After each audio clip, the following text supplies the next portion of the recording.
Hello, hi guys! Magandang hapon sa inyong lahat.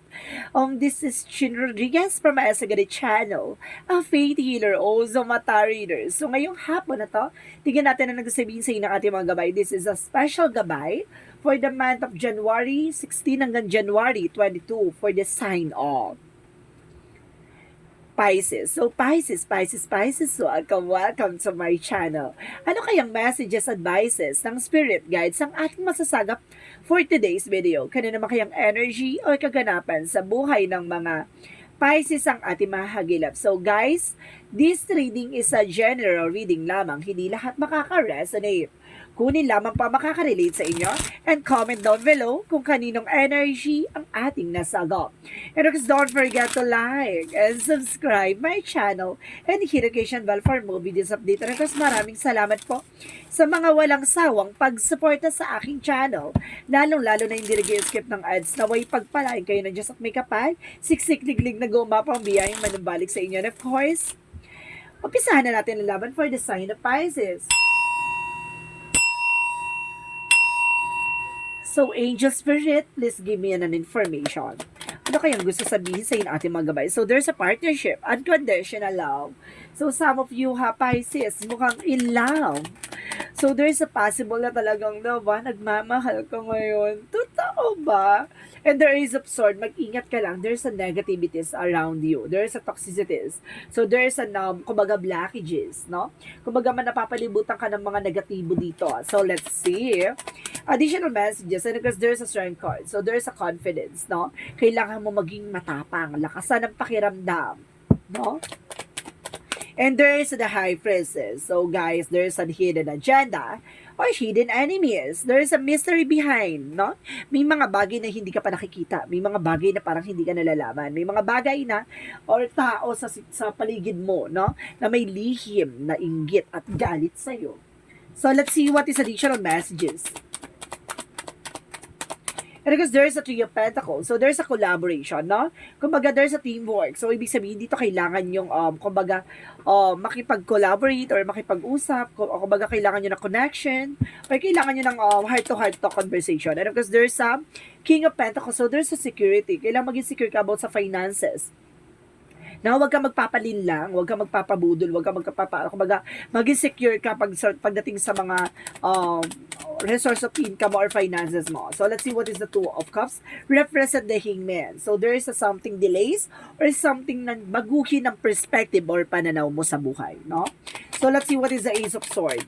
Eight of Swords represent the Seven of Wands. So, see, protectionan mo yung grounds mo. Protectionan mo yung sarili mo. Protectionan mo yung love life mo. Protectionan mo kung ano man ang meron ka dahil napapalibutan ka ng mga chismosa, ng mga inggitera, ng mga, diba, ambisyosa. So, let's see what is the strength card. There's a the word card. So, there's a travel. So, there's a possible na marami kang ganap. Marami kang alis, marami kang rampa. And of course, the word card represent the success. So, let's see what is the high priestess. So, there's a dual one. So, there's a two paths. So, there's a decision na kailangan mo pag-isipan. Diba? Kumbaga, kailangan mo mag-decision dito na alam mo yung magiging possibilities or magiging outcome. No? Kumbaga, there's a lot of hidden agenda. Diba? May mga bagay na kailangan mong alamin kasi yung magiging cause and effect na situation, kailangan mo dito i-clear out. And the moon card represent a truth reveal. May mga bagay na malalaman mo dito based on your collaborations, connections, and of course, conversations, no?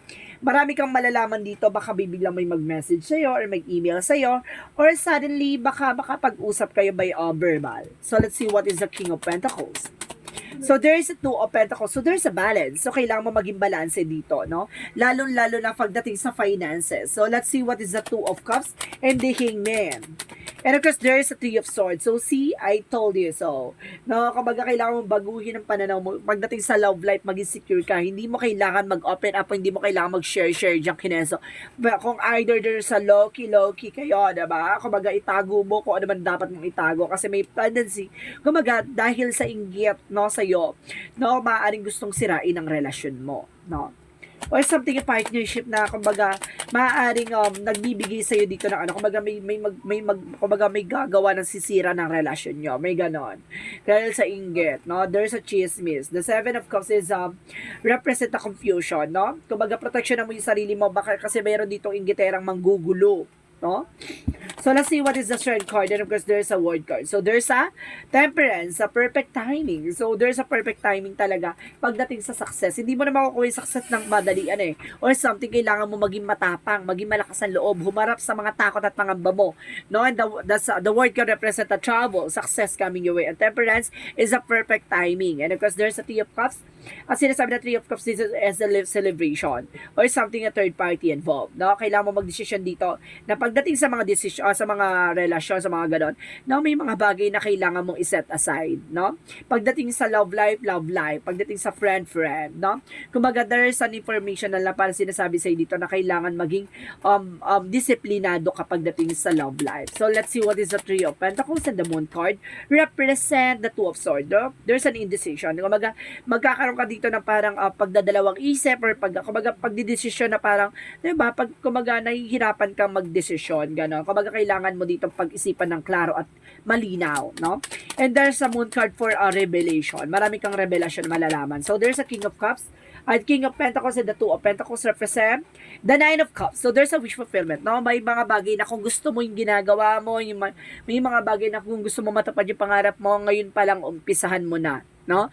Maging balanse ka sa lahat ng aspeto, magtipid, mag-ipon, mag-savings, mag-invest, something like kung alam mo sa sarili mo kung paano ka mag-grow at magkakaroon ng expansion sa love life, career, and of course pagdating sa finances, no, pagdating sa health mo, kailangan bang maging balance. Hindi pwede yung kumbaga nalilipasan ka ng gutom, bawal din yan. At the same time, kumbaga dahil sa workaholic ka, either maaaring kumbaga nalilipasan ka ng gutom o mamaya nagkukuripot ka sa pagkain, no? Or either na kumbaga nagkakaroon ka ng yun nga, no? Parang nalilipasan ka ng gutom, ganon.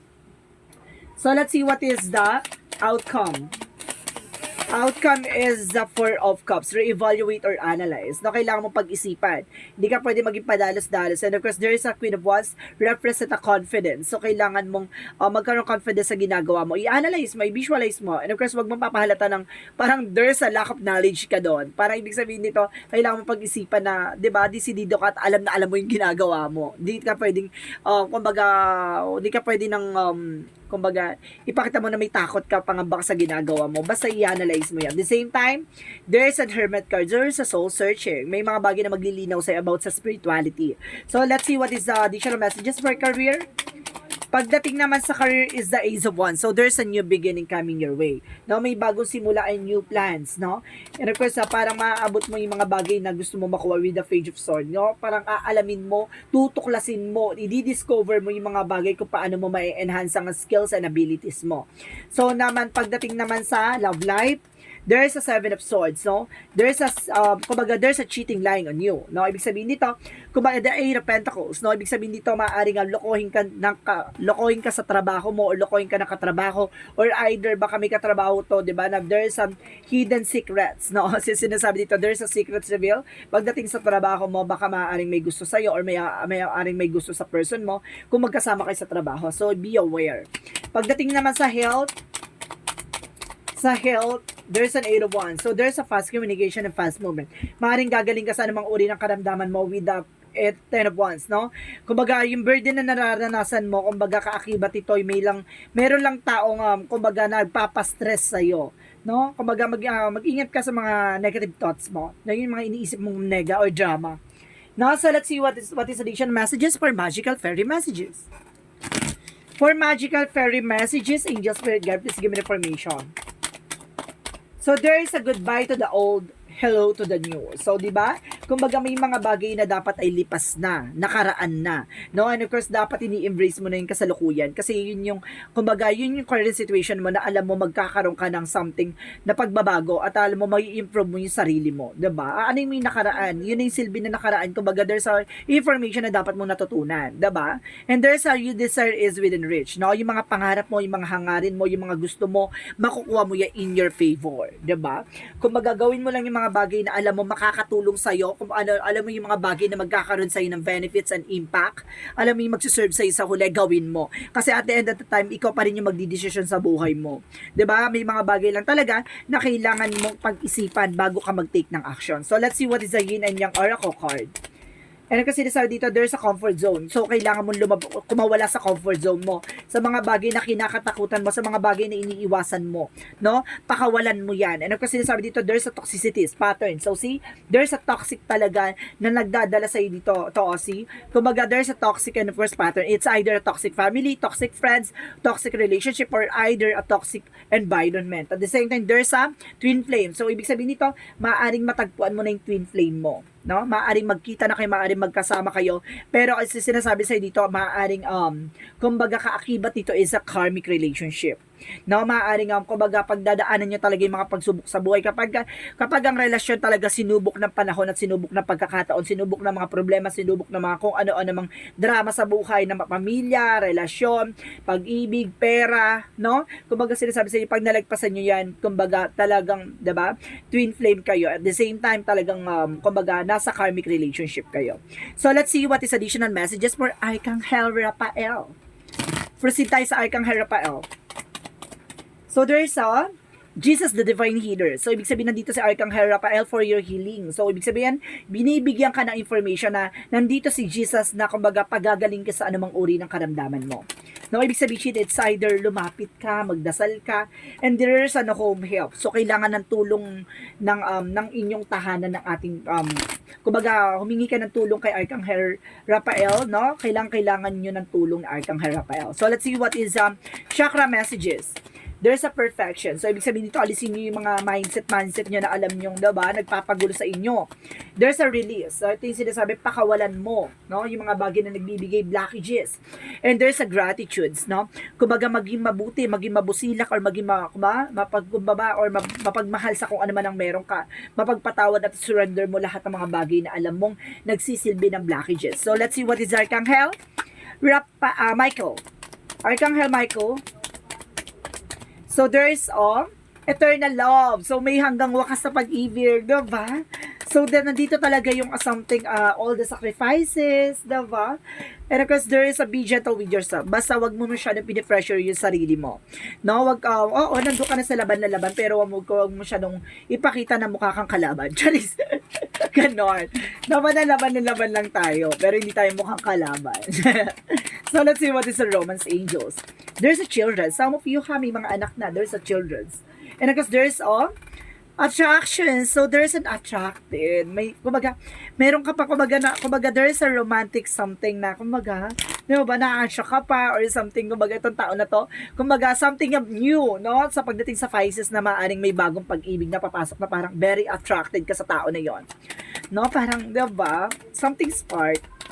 So, let's see, there's a health. So, kumbaga, pagmasdan nyo ang health nyo, baka nagkakaroon ka ng health problem. And there's an envy. Alisin nyo yung drama, egos. No, may mga challenges tayo sa buhay, pero, diba? Kumbaga, pagandahan ng pagdala. So, let's see what is additional messages. So, there's a support. So, sinusuportahan ka ng ating angel spirit. So, kailangan nyo lang talaga, diba? Mag-take ng action. And there is a trust. So, magtiwala ka sa process and progress. At magtiwala ka sa career na tinatahak mo. Na kung alam mo magtatagumpay ka dyan, magtatagumpay ka. Ang Pisces is very dedicated. And and of course, ang Pisces is a martyr person. Pagdating sa love. Pag nagmahal talaga, nagmahal yan. Nutrition is here. Sino nag-represent dito, guys, ng healing work. So, kailangan nyo ng masusustansya pagkain para nang sa ganun, kumbaga lumakas ang yung immune system, lumakas yung mga something na makakatulong sa'yo for your body, no? Maaring yung fruits and vegetables, no? Kumbaga for your boost to your immune system, or marami kasi benefits ang fruits and vegetable. Depende na lang yan kung anong kakainin yung fruits and vegetable. So let's see what is the Monsology. So, there is an expect the powerful change, no? Kumbaga, mag-expect ka ng mga pagbabagong magaganap sa buhay mo. And of course, kapag nag-expect ka ng pagbabago sa buhay mo, magaganap yan, mangyayari yan. Kasi, ang Pisces is very, kumbaga, very, tawag dito,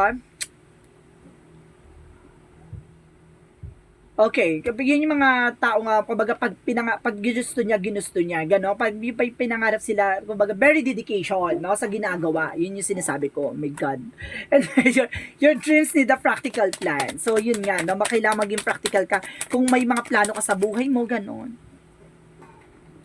So let's see what is the additional messages for angel spirit.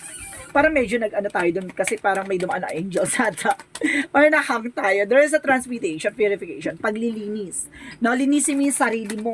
Linisin mo yung sarili mo, linisin mo yung pagkatao mo. Something, transmutation and purification, paglilinis, paghingi ng tawad, pag-cleansing, kumbaga something na cleansing sa bahay, cleansing sa sarili, or something paghingi ng tawad, no? And there's a prophecy. So see, alam mo na yung mangyayari eh. There's an information na kumbaga malakas ang psychic abilities mo na maaring nakikita mo na yung mga bagay na mangyayari.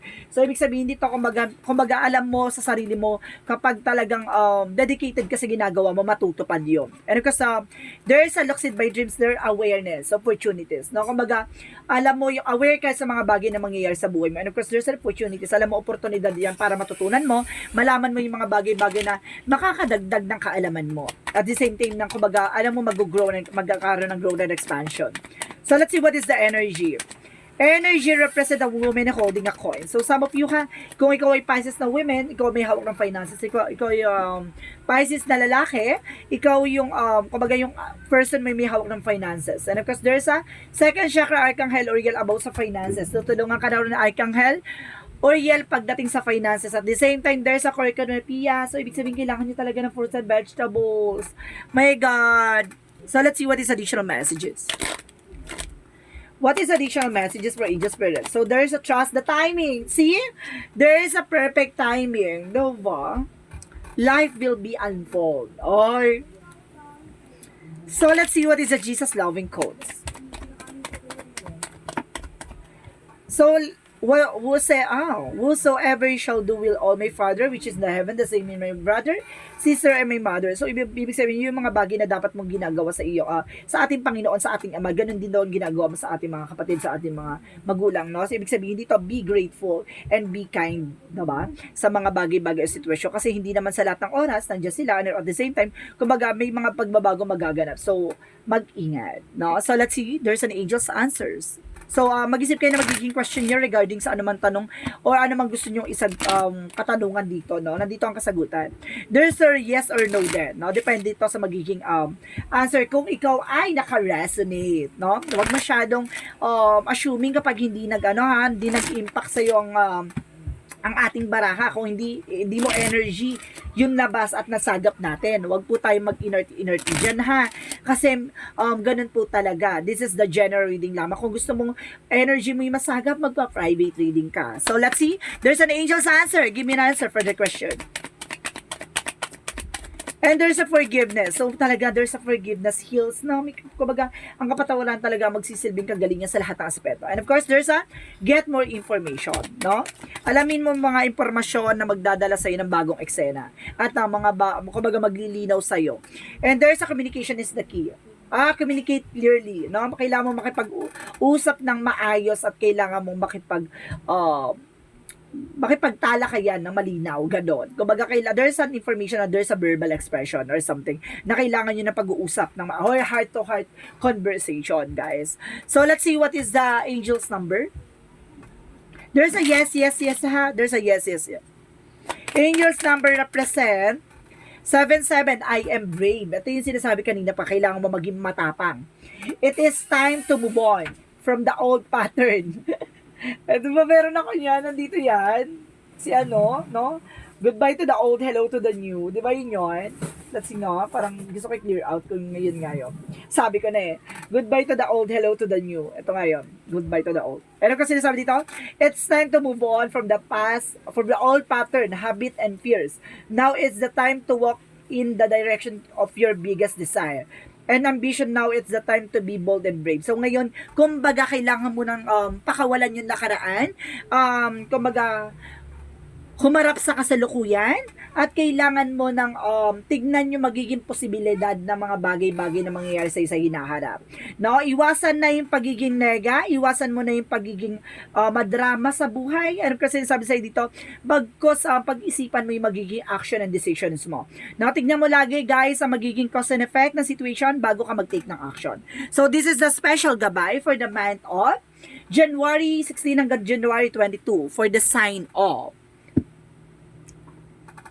Pisces. So, this reading is a special gabay. This reading is a general reading namang hindi lahat makaka-resonate. Kunin lamang pa makaka-relate sa inyo and comment down below kung kaninong energy ang ating nasagap. And of course, don't forget to like and subscribe my channel and hit notification bell for more videos update. And of course, maraming salamat sa mga walang sawang pagsuporta sa aking channel, lalo-lalo na hindi nag-skip ng ads. Naway pagpalaan kayo nandiyan sa Pekapal, siksik diglig na gumapambiyang manabalik sa inyo. And of course, once again, this is Chin Rodriguez from the channel, a faith healer, also mata reader. Maraming salamat and see you in the next video. Bye-bye and babush!